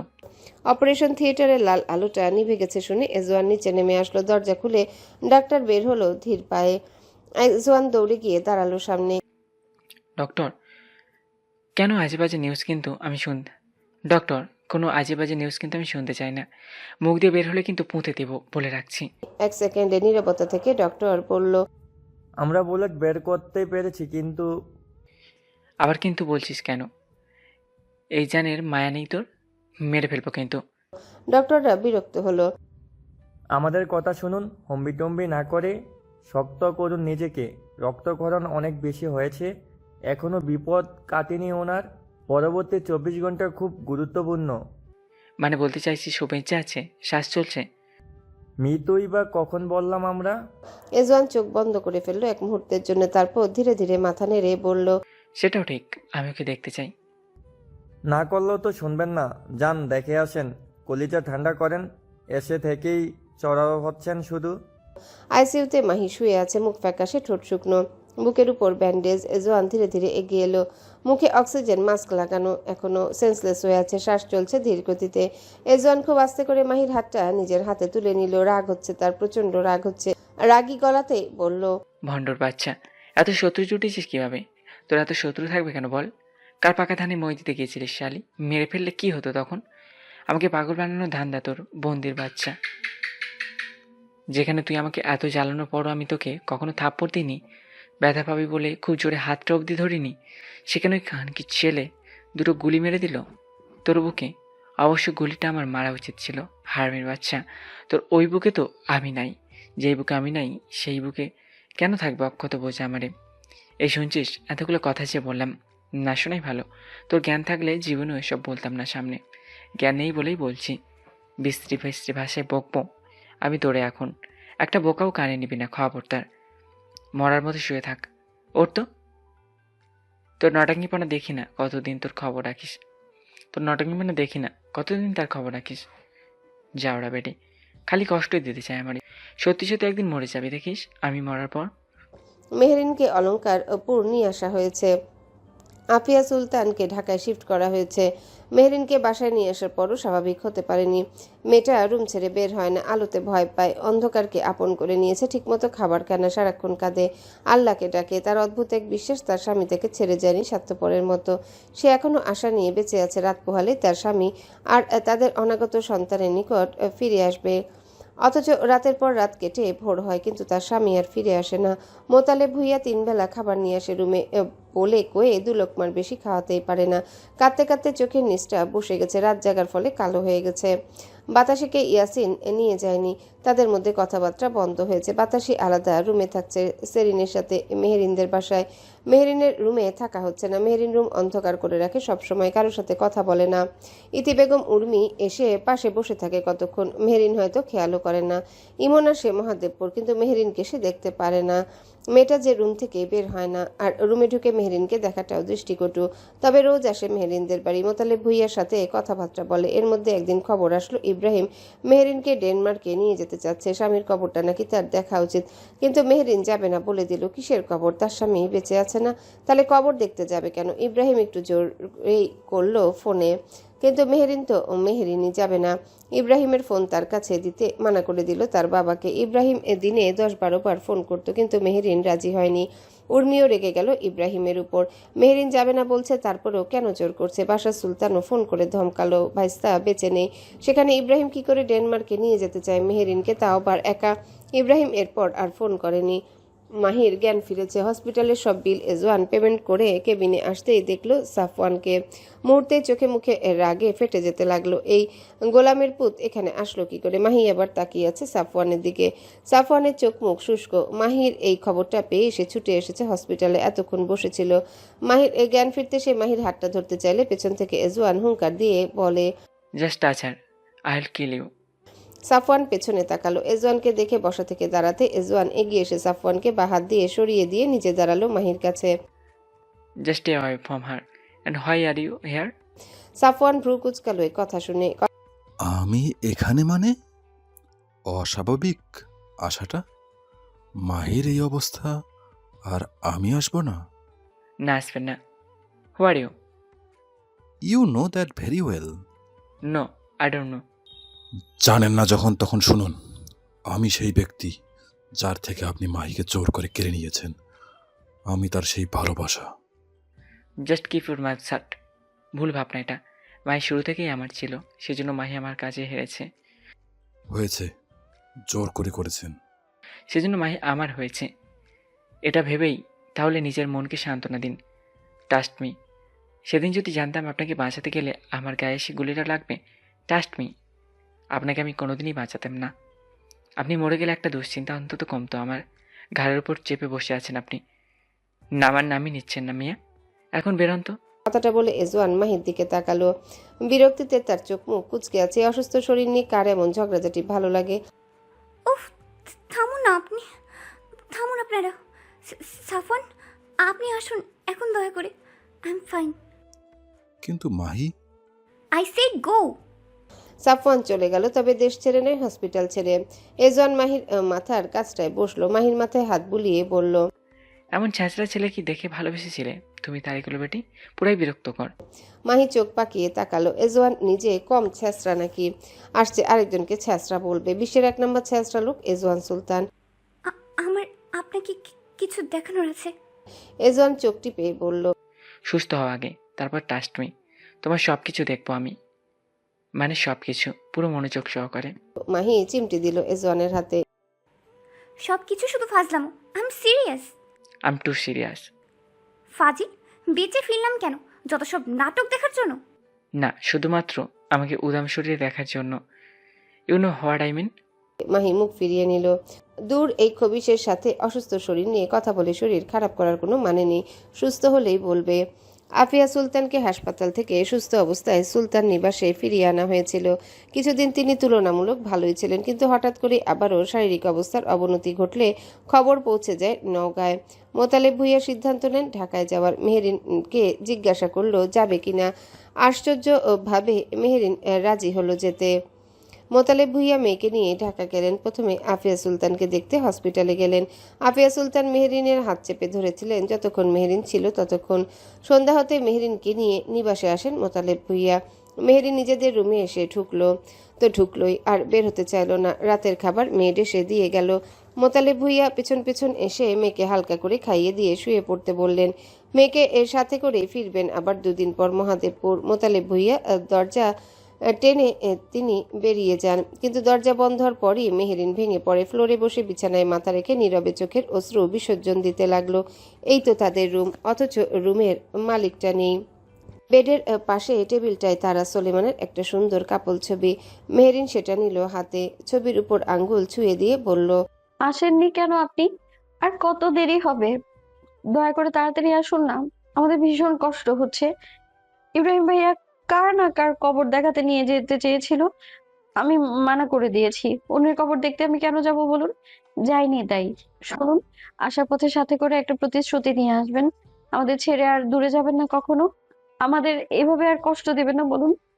এমন আরো কত শত কথা বলতে বলতে মেরিন একসময় ওভাবেই ঘুমিয়ে যায়। রাত যখন 3টা বাজে তখন হঠাৎ করে মেহরিনের মনে হলো কেউ তার সামনে বসে আছে, তার মাথায় হাত বুলাচ্ছে, কারো গরম নিঃশ্বাস তার চোখে মুখে এসে পড়ছে। নড়ে চড়ে উঠল মেহরিন, সাথে সাথে ভেসে আসলো পরিচিত গলায়। মেহরিন, ঘুমের মধ্যে কেঁপে উঠল মেয়েটা, অজানা এক অস্থিরতায় সাথে সাথে চোখ মেলে তাকালো। আর তখনই তার নজরে আসলো সাদা টি শার্ট আর সাদা চাদর গায়ে দেওয়া সলিমানকে। কপালে ব্যান্ডেজ, তাতে শুকনো রক্ত লেগে আছে, গালে ব্যান্ডেজ। মেহরিন সাথে সাথে পাগলের মতো ঝাঁপিয়ে পড়ল লোকটার উপর, গালে কপালে অসংখ্য চুমুখে কান্না করতে করতে বলল, আপনি এসেছেন, এসেছেন আপনি। আমি জানতাম আপনি আসবেন। আমায় ছেড়ে আপনি থাকতেই পারবেন না, আমি সেটা জানতাম। আর যাবেন না তো আমায় ছেড়ে বলুন। সলেমান দুদিকে মাথা নেড়ে না জানালো। সোলেমান কি তার বউ সন্তানকে ছাড়া থাকতে পারে বলো? না, পারে না। তাহলে তো আমার ফেরাটা অনিবার্য ছিল। জানেন, সবাই ভুলভাল কথা বলছিল। বলছিল আপনি নাকি মারা গেছেন। আমি বিশ্বাস করিনি, একটুও বিশ্বাস করিনি আমি। বিশ্বাস করনি বলে কি হার্ট অ্যাটাক করেছিলে? কথাটা শেষ করে সলেমান বুকের সাথে জড়িয়ে ধরল মেহরিনকে, তারপর আবার বলল, মেহরিন, বোকা মেয়ে, আমার মৃত্যুর খবর শুনে তুমি এভাবে কাঁদলে কেন? মৃত্যু তো এক চিরন্তন সত্য। সবাইকে একদিন মৃত্যুর স্বাদ গ্রহণ করতেই হবে। কেউ আগে করে তো কেউ পরে। আমি না হয় আগেই করলাম, তাই বলে তুমি এভাবে কেঁদে কেঁদে নিজের ক্ষতি করবে? সাথে সাথে মেহরিন শক্ত করে চেপে ধরল। এত তাড়াতাড়ি কেন ছেড়ে চলে যাবেন আপনি? আমাদের সংসার করা বাকি এখনো, সন্তান মানুষ করা বাকি, বৃদ্ধ বয়সে হাতে হাত রেখে হেঁটে চলা বাকি, কত কিছু বাকি। প্লিজ এসব বলবেন না। আচ্ছা, বলবো না। শুনেছি অনেকগুলো রাত তুমি ঘুমাওনি, আজ ঘুমাবে। আমি আছি তো পাশে, ঘুমাও তো লক্ষ্মীটি। সলেমান মেহরিনকে উঠিয়ে বিছানায় শোয়ালো। মেহরিন লক্ষ্য করলো সলেমান ঘুরিয়ে হাঁটছে, পায়ের দিকে লক্ষ্য করে বলল, পায়ে কি হয়েছে আপনার? কিছু হয়নি মেয়ে, তুমি ঘুমাও। মেহরিন সলেমানকে জড়িয়ে ধরে ঘুমানোর চেষ্টা করলো। সলেমান মাথায় হাত বুলিয়ে দিল। একসময় মেহরিন সত্যি সত্যি গভীর ঘুমে তলিয়ে গেল। বাসার সুলতানের তেষ্টা পাওয়ার কারণে ঘুম ভেঙে যায়। বেডের পাশ থেকে জগ নিয়ে গ্লাসে পানি ঢেলে সেই গ্লাস নিয়ে জানালার কাছে দাঁড়ায়। মুখে পানি নিয়ে কুলি করে পানি খেতে নেওয়ার সময় তার চোখ যায় গেটের বাহিরে। সাদা চাদর পরা একজন লোক কালো গাড়িতে উঠে চলে যাচ্ছে। বাসার সুলতান সাথে সাথে সিকিউরিটি গার্ডকে ফোন করলো, জিজ্ঞাসা করলো, কে এত রাতে নিবাস থেকে বের হলো? সিকিউরিটি গার্ড বলল, ইব্রাহিম পাশা। বাশার সুলতান চমকালো। ইব্রাহিম? কিন্তু ও তো ডেনমার্কে। বাশার সুলতান ফোনটা কেটে ইব্রাহিমকে কল লাগালো। ইব্রাহিম রিসিভ করতেই বাশার সুলতান বলল, তুই বাংলাদেশে এসেছিস? সিকিউরিটি গার্ড যে বলল। হ্যাঁ চাচা, নিবাসেও গিয়েছিলাম একটা কাজে, এখন বাসায় যাচ্ছি। কি কাজ ছিল তোর নিবাসে? সোলেমানের কিছু ফাইল নিতে এসেছিলাম। সকালে দেখা হচ্ছে আপনার সাথে। ঘুমাচ্ছিলেন বলে ডাকিনি আর। ফজরের আজান কানে ভেসে আসতে মেহরিনের ঘুম ভেঙে যায়। পিটপিট করে চোখ মেলে তাকায় সে। ধীরে ধীরে পাশ ফিরতেই তার দৃষ্টি থেমে যায়। বিছানার পাশটা খালি। মুহূর্তেই তার ভ্রু কুঁচকে যায়, চোখ ছোট ছোট হয়ে আসে, যেন কিছু মিলাতে পারছে না। হাত বাড়িয়ে পাশে স্পর্শ করে। জায়গাটা ঠান্ডা, অনেকক্ষণ ধরে কেউ নেই সেখানে। হঠাৎই তড়িঘড়ি করে উঠে বসে মেহরিন। সুলতান সাহেব। হঠাৎই তড়িঘড়ি করে উঠে বসে মেহরিন। মৃদু স্বরে ডাকে, কিন্তু কোনো সাড়া নেই। দ্রুত বিছানা ছেড়ে উঠে পড়ে সে। ওয়াশরুম, বারান্দা সব জায়গায় খুঁজে দেখে, কোথাও নেই সলেমান। অস্থির হয়ে রুম থেকে বেরিয়ে আসে। সিঁড়ির দিকে এগোতে পায়ের শব্দ ধুপধাপ করে বাজে পুরো বাড়িতে। নিচে বসার ঘরে বাশা সুলতান আর মোতালেব ভুইয়া সোফায় বসেছিলেন। দুজনই মসজিদে নামাজ পড়তে বের হবেন। পায়ের আওয়াজ শুনে দুজনাই সিঁড়ির দিকে তাকায়। মেহরিন প্রায় দৌড়ে নামছে। মেয়ের এমন তড়িঘড়ি অবস্থা দেখে মোতালেব ভুইয়া ছুটে গিয়ে ধরে ফেলেন তাকে। মোতালেব ভুইয়ার মুখ ফ্যাকাশে হয়ে যায়। মেয়ের কাজ শক্ত করে ধরে কপালে ভাঁজ ফেলে বললেন, এভাবে নামছো কেন মা? আস্তে, ডাক্তার কি বলেছিল ভুলে গেছো? কিন্তু এসব কথা যেন মেহরিনের কানে ঢুকছে না। তার দৃষ্টি ছুটে বেড়াচ্ছে চারিপাশে কারো খোঁজে। বাশার সুলতান এগিয়ে এসে থমকে দাঁড়ালেন। কিছুক্ষণ লক্ষ্য করলেন মেয়েটার চোখের ভাষা, তারপর ধীরে বললেন, কি হয়েছে মা, কাকে খুঁজছো? মেহরিন এক ঝটকায় তার দিকে তাকায়। চাচা, উনি কোথায়? বাশার সুলতান একটু থামে, বুঝতে চেষ্টা করে। উনি কে মা? মেহরিন বিরক্ত হয়ে শ্বাস ফেলে। যেন এত সহজ প্রশ্ন কেন করা হচ্ছে তাকে। সুলতান সাহেব, উনি কোথায় গেছেন? সকালে উঠে দেখিনি। এই কথাটা শুনে দুজনাই থমকে যায়। একটা ভারী নীরবতা নেমে আসে। বাশার সুলতান ধীরে ধীরে বললেন, মেহরিন, তুমি ঠিক আছো তো? মেহরিন কপাল কুঁচকে তাকায়। এই প্রশ্নের মানে কি? আমার কি হবে? ঠিকই আছি আমি। উনি কোথায় গেছে বলুন? মেহরিনের কণ্ঠে এবার অস্থিরতা বাড়ছে। মোতালেব ভুইয়া ধীরে ধীরে বললেন, মা, চলো, রুমে চলো। রুমে যাব কেন বাবা? উনি কোথায় বলো না, লাইব্রেরিতে নাকি বাগানে? কোথায় গেছে? তুমি জানো রাতে উনি এসেছিলেন, আমার পাশে ছিল, আমার সাথে ঘুমিয়েছিল, সকালে উঠে দেখি নেই। কোথায় গেল উনি? কথাগুলো বলতে বলতে ভেঙে পড়ার উপক্রম মেহেরিন। বাশার সুলতান এগিয়ে এসে মেয়েটার মাথায় হাত রাখলেন, গলায় গভীর মমতা। এটা তোমার ভ্রম মা। সোলেমান আর এই পৃথিবীতে নেই, সে কিভাবে আসবে বলো? ভ্রম কেন হতে যাবে চাচা? বাশার সুলতান একটু এগিয়ে এসে নরম গলায় বললেন, তুমি বলছো সোলেমান রাতে এসেছিল? এসেছিল, আমার সাথে কথা বলেছে, আমার পাশে শুয়েছিল। আপনি বিশ্বাস করছেন না? মেহেরিন, ভালো করে মনে করো, তুমি কি স্বপ্ন দেখোনি? না, প্রায় চিৎকার করে উঠে সে। আমি স্বপ্ন আর বাস্তব বুঝি না। উনি ছিলেন, আমার হাত ধরেছিলেন। মেহেরিনের চোখের পানি জমতে শুরু করেছে, সেই সাথে রেগেও যাচ্ছে। বাশার সুলতান এবার দীর্ঘশ্বাস ফেললেন, কিছুটা কঠিন হয়েই বললেন, তাহলে একটা কথা বলো, সে যদি আসতো আমাদের সাথে দেখা করতো না? মেহেরিন থেমে যায়, চোখের পলক পড়ে ধীরে।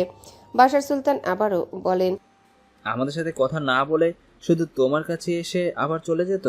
মেহেরিন এবার দৃষ্টি সরিয়ে নেয়, ঠোঁট শুকিয়ে আসে, কথা আটকে যায়। ভুল কিছু তো বলেননি বাশার সুলতান। মা, সত্যি মেনে নেওয়া কঠিন, কিন্তু সত্যি বদলায় না। সোলেমান আর নেই। এই কথাটার ওজন অনেক। মেহেরিন বইতে পারে না, মাথা নাড়ে, ধীরে ধীরে পিছিয়ে যায় এক পা। তার কণ্ঠ কেঁপে ওঠে। না না, আপনি ভুল বলছেন, আমি অনুভব করেছি উনি ছিলেন। বাশার সুলতান এবার একেবারে কাছে এসে মাথায় হাত রাখেন। শোক মানুষকে অনেক কিছুই অনুভব করায় মা। মনে হয় মানুষটা আসে আশেপাশে, কিন্তু বাস্তবতা আলাদা। তুমি সত্যিটা মেনে নাও। এখন আর তুমি একা না মা, তোমার ভেতরে আরেকজন আছে। আমার সোলেমানের অংশ আছে। তার অবহেলা অযত্ন করো না, সোলেমান কষ্ট পাবে তো। চোখ বেয়ে পানি গড়িয়ে পড়ে। এইবার আর সে তর্ক করে না। মোতালেব ভুইয়া মেয়ের হাত ধরে ধীরে বলেন, চলো মা, একটু রুমে গিয়ে বসো। এইবার মেহেরিন বাধা দেয় না, ধীরে ধীরে পা বাড়ায়। মোতালেব ভুইয়ার হাত ধরে ধীরে ধীরে রুমে ঢুকে মেহেরিন। রুমে ঢুকতেই সে থেমে যায়, চোখে পড়ে বিছানার দিকে। এক মুহূর্তে তার দৃষ্টি বদলে যায়, চোখের মনি কেঁপে ওঠে। সে ধীরে ধীরে এগিয়ে যায় বিছানার কাছে, হাত বাড়িয়ে সেই জায়গাটা স্পর্শ করে যেখানে সে ভেবেছিল কিছুক্ষণ আগেও কেউ ছিল। নিঃশ্বাস আটকে আসে। মোতালেব ভুইয়া দরজার কাছে দাঁড়িয়ে মেয়েকে দেখছিলেন। ডাকতে গিয়েও ডাকেন না, শুধু দীর্ঘশ্বাস ফেলে চুপচাপ দরজাটা টেনে বাইরে বেরিয়ে যান। দরজা বন্ধ হওয়ার শব্দটা যেন মেহেরিনের ভেতরে শেষ ভরসাটাও ভেঙে দেয়। ধীরে ধীরে বিছানায় বসে পড়ে সে। কয়েক সেকেন্ড চুপ থাকে, তারপর হঠাৎই মুখ চেপে ধরে কাঁদতে শুরু করে। প্রথমে চাপা কান্না, তারপর সেটা বাড়তে বাড়তে হাউমাউ করে ওঠে। আপনি কেন গেলেন? আমায় একা রেখে কেন গেলেন আপনি? বালিশে মুখ গুজে ফুপিয়ে কাঁদতে থাকে সে। কাঁদ কাঁপতে থাকে, বুকের ভিতরে জমে থাকা সব কষ্ট যেন বের হয়ে আসতে চায়। কিছুক্ষণ পর কান্নার দমকটা একটু থামে, সে চুপচাপ শুয়ে থাকে। চোখের পানি গড়িয়ে পড়ে, কানে চুল ভিজে যায়। হঠাৎই তার হাতটা ধীরে ধীরে নিজের পেটের উপর চলে যায়। স্পর্শটা পড়তেই সে থেমে যায়। কান্নার মাঝেও নিঃশ্বাস আটকে আসে। কানে বাজে চাচার কথাটা, সলিমানের অংশ। তার অযত্ন অবহেলা করতে নিষেধ করলেন। চোখ বন্ধ করে ফেলে মেহেরিন। তারপর আবারও চোখ ভিজে ওঠে তার। দুপুরের দিকে মোতালেব ভুইয়া দরজায় নক করেন। মেহেরিন তখনও শুয়েছিল। আম্মা, রেডি হও, ডাক্তারের কাছে যাব। মেহেরিন প্রথমে কোনো উত্তর দেয় না, তারপর ধীরে উঠে বসে আয়নার সামনে গিয়ে দাঁড়ায়। চোখ লাল, মুখ ফ্যাকাশে। কিছুক্ষণ নিজের প্রতিচ্ছবির দিকে তাকিয়ে থাকে, তারপর ধীরে মুখ ধুয়ে নেয়, ওড়না ঠিক করে। একটা চাপা স্থিরতা এসে বসেছে তার ভিতরে। বোরখাটা পরে রেডি হয়ে বের হয় বাবার সাথে। হাসপাতালে ঢুকতেই সেই পরিচিত গন্ধ, সাদা দেয়াল, ব্যস্ততা সবকিছু আবারও মনে করিয়ে দেয় গত কয়েকদিনের ভয়ঙ্কর সময়গুলো। মেহেরিন চেক আপ শেষ হতে মোতালেব ভুইয়ার আনা রিপোর্টগুলো ডক্টরের হাতে দেন। ডক্টর মনোযোগ দিয়ে সব দেখতে থাকেন। মাঝে মাঝে ভ্রু কুঁচকে যাবার স্বাভাবিক হয়। মেহেরিন চুপচাপ বসে থাকে, তার দৃষ্টি নিচের দিকে, হাত দুটো একসাথে জড়িয়ে ধরা। কিছুক্ষণ পর ডাক্তার মুখ তুলে তাকান। দেখুন, এখন অবস্থা স্টেবল, কিন্তু খুব সেনসিটিভ সময় যাচ্ছে। মোতালেব ভুইয়া আগ্রহ নিয়ে ঝুঁকে আসেন। ডাক্তার সাহেব, কোনো সমস্যা আছে? ডাক্তার একটু থেমে মেহেরিনের দিকে তাকান, তারপর ধীরে বলেন, মা, আপনাকে খুব সাবধানে থাকতে হবে। কোনো রকম মানসিক চাপ নেওয়া যাবে না। স্টেজ নিলে সেটা সরাসরি বাচ্চার উপর প্রভাব ফেলবে। মেহেরিন মাথা তোলে। ডাক্তার আবারও বলেন, ঠিকমতো খাওয়া দাওয়া করবেন, বিশ্রাম নেবেন, আর সবচেয়ে জরুরি নিজেকে শান্ত রাখতে হবে, পজিটিভ থাকতে হবে। মেহরিন খুব আস্তে মাথা নাড়ে। বাসায় ফিরে এসে আর সরাসরি রুমে যায় না, ড্রয়িং রুমে কিছুক্ষণ দাঁড়িয়ে থাকে, চারিপাশে তাকায়, সবকিছু আগের মতো, অথচ কিছুই আগের মতো না। তারপর ধীরে ধীরে রুমে ঢুকে দরজা বন্ধ করে আয়নার সামনে গিয়ে দাঁড়ায়, নিজের চোখের দিকে তাকায়। পৃথিবীর সবচেয়ে সুখী মানুষটা নাকি মেহরিন ছিল। যেই তাকে দেখতো সেই বলতো মেহরিন নাকি ভাগ্যবতী। যদি তাই হয় তাহলে কেন আজকে তার জীবনটা এমন এলোমেলো? তার সন্তান এখন বাবার আদর, বাবার ভালোবাসা ছাড়া বড় হবে। যেখানে মেহরিন সর্বদাই বাবার স্নেহ আদর ভালোবাসে বড় হয়েছে, সেই মেয়ের সন্তানের ভাগ্য কি এতটাই দুঃখের? মেহরিন ফ্লোরে বসে পড়ল। কাটতেও নাকি এখন মানা, ডক্টর নিষেধ করেছে। একটা ভাঙা মানুষ না হয় সন্তানের কথা ভেবে ধীরে ধীরে নিজেকে জোড়া লাগানোর চেষ্টা করবে। মাহিকে হাসপাতাল থেকে রিলিজ দেওয়ার পর এজওয়ান তাকে নিয়ে তার বাড়িতে ফিরে বইয়ের সেবা যত্ন করে খুব এজওয়ান নিজে হাতে খাবার রান্না করে, টাইম টু টাইম ওষুধ খাবার খাইয়ে দেয় নিজ হাতে, এমনকি ভেজা টাওয়েল দিয়ে শরীরটাও মুছে দেয়। মাহি তখন কি যে লজ্জা লাগে, ইচ্ছে করে তার ফ্লোর ফাঁক করে ঢুকে যেতে। এজওয়ান বেয়াদব লজ্জা দিতে ভুলে না। অবসর সময় এজওয়ান মাহিকে নিয়ে ব্যালকনিতে বসে ইংরেজি ডার্ক রোমান্টিক নোভেল পড়ে কান গরম হয়ে যাওয়ার মতো অবস্থা হয় মাহির। মাঝে মধ্যে তো মাহির জোর করে বইটা কেড়ে নিয়ে বন্ধ করে দেয়, আর এজওয়ান হাসতে হাসতে শেষ হয়ে যায়। তো এক বিকেলে মাহি তার নতুন ফোনটা দিয়ে বাতাসিকে ফোন করে, ফোন বন্ধ। রুমাইসাকে কল করে, অনেক দিন ধরে কারোর সাথে কথা হয় না, রুমাইসার ফোনও বন্ধ। মাহির এবার মেহরিনকে ফোন করলো, ফোন বেজে বেজে কেটে যাচ্ছে বারবার। এজওয়ান গরম স্যুপ বাটিতে করে রুমে নিয়ে আসতে মাহি ফোনটা সাইডে রেখে বলল, রুমাইশার ফোন বন্ধ বলছে কেন? ফেসবুকেও মেসেজ দিলাম, সেন্ড হলো কেবল। বাতাসের ফোনও বন্ধ। মেহেরিনকে কয়েকবার দিলাম, বেঁচে কেটে গেল। এজওয়ানের বুকের ভেতরটা মোচড় দিয়ে উঠল। রুমাইসার কথা মনে পড়ায় এজওয়ান ধীর পায়ে এগিয়ে সাইডে সুপের বাটিটা রেখে ভারী গলায় বলল, রুমাইশার নেই। মাহি বুঝলো না কথাটার মানে। নেই মানে? এজওয়ান আশেপাশে তাকালো, কণ্ঠ ধরে আসছে। তার নিজেকে সময় নিয়ে ঠিক করে বলল সবটা শুনে মাহি স্পিচলেস হয়ে গেল। তার বিশ্বাস হচ্ছে না রুমাইসা নেই পৃথিবীতে, তার সাথে এত কিছু হয়ে গেছে। চোখ দিয়ে জল গড়ালো। মাহির কি আদুরে মিষ্টি একটা মেয়ে ছিল, তাদের মধ্যে বয়সের পার্থক্য খুব একটা ছিল না। মাঝে মধ্যে ফোন দিয়ে এজওয়ানের হয়ে তাকে বুঝাতো। সেই মেয়েটা এভাবে চলে গেল। সোলেমানের কি অবস্থা? আর মেহেরিন, আফিয়া সুলতান? সলিমান সাহেবের কি অবস্থা? আর মেহেরিন আন্টি আঙ্কেল? ভাইজানের মৃত্যুর খবর শুনে চাচি ব্রেন স্ট্রোক আর ভাবি হার্ট অ্যাটাক করেছিল, এখন সুস্থ আছে। মাহি আবারও চমকে উঠল। কি হচ্ছে এসব? এজওয়ান এসব কি বলছে? ভাইজানের মৃত্যুর খবর শুনে মানে? সলিমান সাহেবও কি এখন হয়তো বাংলাদেশে আছে। বাংলাদেশে গত কয়েকদিন ধরে নারী পাচারের ঘটনাটা তীব্রভাবে বেড়ে চলেছে। চলন্ত রাস্তা থেকে নারীদের উঠিয়ে নেওয়া হচ্ছে। বাংলাদেশের যেন এখন ভয়াবহ ও গরম খবর এটাই। নিউজ চ্যানেল অন করলে কেউ না কেউ নিখোঁজ, এই খবরটা পাওয়া যেন আবশ্যক। আফিয়া সুলতান ধীরে ধীরে সুস্থ হয়ে উঠছিলেন, পুরোপুরি না হলেও আগের চেয়ে অনেকটাই ভালো। তাই সিদ্ধান্ত হলো তাকে নিয়ে যাওয়া হবে নওগাঁর সুলতানপুরে নিজের বাড়িতে। পরিচিত পরিবেশ, পরিচিত মানুষ, হয়তো তাতে মনটাও কিছুটা শান্তি পাবে। মোতালেব ভুইয়াও মেহেরিনকে নিয়ে নওগাঁয় চলে এলেন। ইমনের সাথে এবার দেখা হলো মেহেরিনের। ইমনের খুব কথা বলতে ইচ্ছে করলো, কিন্তু কি দিয়ে শুরু করবে বুঝে উঠতে পারলো না। কেবল দুজনার চোখাচোখি হলো, ব্যাস। মেহেরিন চোখ নামিয়ে চলে গেল, আর ইমন তাকিয়েই রইল। তার ভীষণ কষ্ট হচ্ছে মেহেরিনের এই অবস্থা দেখে। ইমন বাসায় আসলো। ইতি বেগম তখন সেলাই মেশিনে কাপড় সেলাই করছেন। ইমন গিয়ে মায়ের পায়ের কাছটায় বসে উরুতে মাথা ঠেকালো। ইতি বেগম হাতের কাজ থামিয়ে ছেলের মাথায় হাত বুলিয়ে জিজ্ঞাসা করলো, কিছু হয়েছে আব্বা? আম্মা, মেরিনা চাচা আসছে। ও আচ্ছা, আম্মা একটা কথা বলি। বল। মেহরিনকে আমি বিয়ে করতে চাই, তুমি কথা কইবা? আল্লাহ হয়তো আমার একটা সুযোগ দিচ্ছে আম্মা, আমি এই সুযোগ হারাইতে চাই না। আজ না হোক 5-10 বছর পর হলেও আমি মেহরিনকে বিয়ে করতে চাই। ও একা কিভাবে থাকবে? একজনকে তো দরকার, সেই একজন আমি। মা, আমি সেই ছোট থেকে ওরে চেয়ে আসছি। খোদার হয়তো আমার ওপর দয়া হয়েছে এইবার। আমি মেহরিনের একটু অযত্ন অবহেলা করব না। সুলেমান সাহেব আর মেহরিনের অনাগত সন্তানকে নিজের সন্তানের মতোই ভালোবাসবো, আদর করব। কথা দিচ্ছি, কেউ বলতে পারবে না ইমন তার সৎ বাবা। একটু দেখো না আম্মা, এটা তুমি তো জানো আমি কতটা ভালোবাসি মেহরিনকে। ইতি বেগম দীর্ঘ একটা শ্বাস ফেললেন অবিলম্বে। ছেলেটা তার মেহরিনের অপেক্ষায় আজও বিয়ে করছে না। আচ্ছা, দেখবো বিষয়টা। তুই ওঠ, খাওয়া দাওয়া করিস না ঠিক মতন কয়েকদিন। খাবার বেড়ে দিচ্ছি, খেয়ে নে। উর্মিকে নিয়ে হাসপাতালে যাইতে হইব। সকাল থেকে 5 বার কল দিছে ইব্রাহিম। ইমন সাই জানালো।